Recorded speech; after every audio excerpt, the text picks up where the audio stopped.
You know that person everyone gravitates toward at parties? The one people can't stop talking to? They're not funnier, not smarter, not better looking. They know something you don't. 7 conversation tricks that hijack the brain's reward system. And by the end of this video, you'll know all of them. First trick, the 2-second pause. When someone finishes talking, count to 2 before responding. Sounds wrong, right? Here's what happens. That pause makes them feel heard, actually heard. Not just waiting for your turn to speak. Their brain releases oxytocin, the bonding hormone. You just became addictive without saying a word. But there's a twist to this. And it's in trick number 3. Second trick, repeat their last 3 words as a question. They say, "I'm thinking about quitting my job." You say, "Quitting your job?" Watch what happens. They elaborate, they go deeper. They tell you things they weren't planning to share. Why? Your brain interprets this as intense interest. It's called the echo technique. FBI negotiators use it. Now you do too.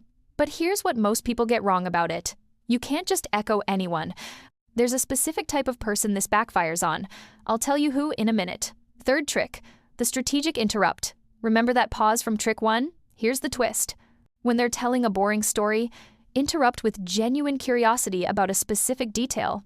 Not rude interruption. Curiosity interruption. Wait, what made you think of that? Their brain lights up. You just made their boring story feel important. And here's the psychological reason this works. Fourth trick, the mirror-then-mismatch. Copy their body language for the first minute. Lean when they lean. Cross arms when they cross. Then suddenly mismatch.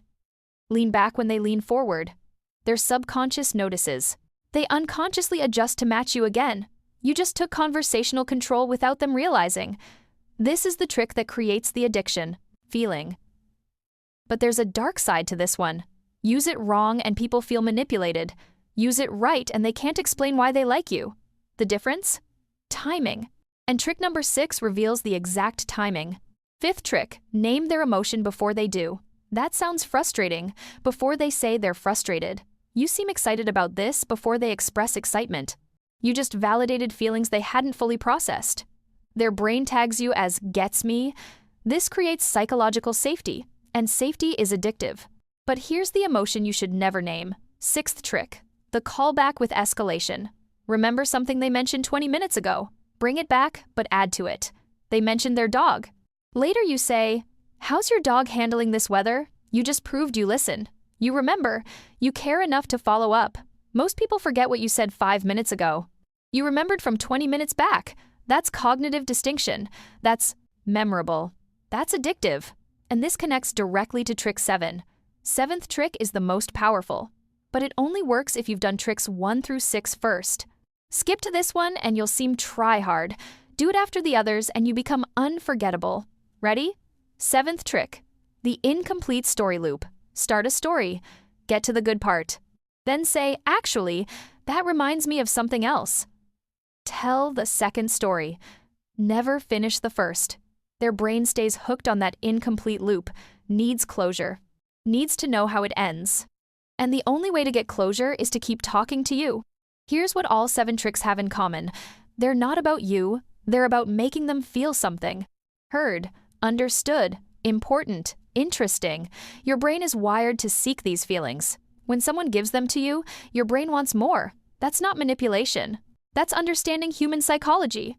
But here's the thing nobody tells you about these tricks. They only work if you actually care.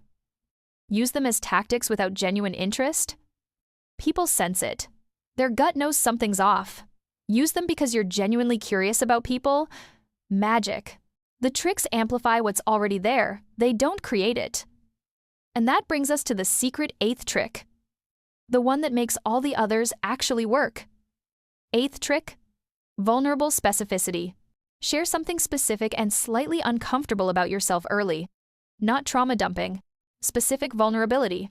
I always check my phone when conversations get quiet because silence makes me anxious.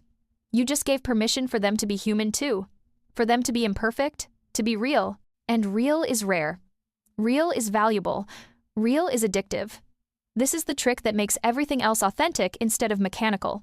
Now, here's how they work together. The pause makes them feel heard. The echo makes them go deeper. The interrupt shows engagement. The mirror builds rapport. Naming emotions validates them. The callback proves you listen. The loop keeps them hooked.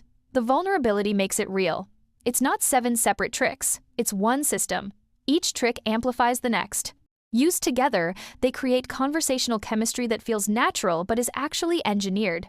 But here's what happens if you use these wrong. If you pause too long, you seem spacey.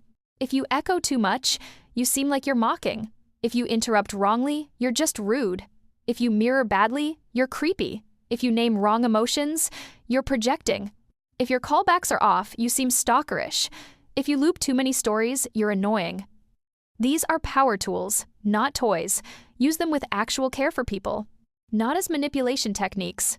Want to know the real secret? The people who are naturally magnetic? They're not running these tricks consciously. They just genuinely find other people fascinating. The tricks are just systematized curiosity. Curiosity about people.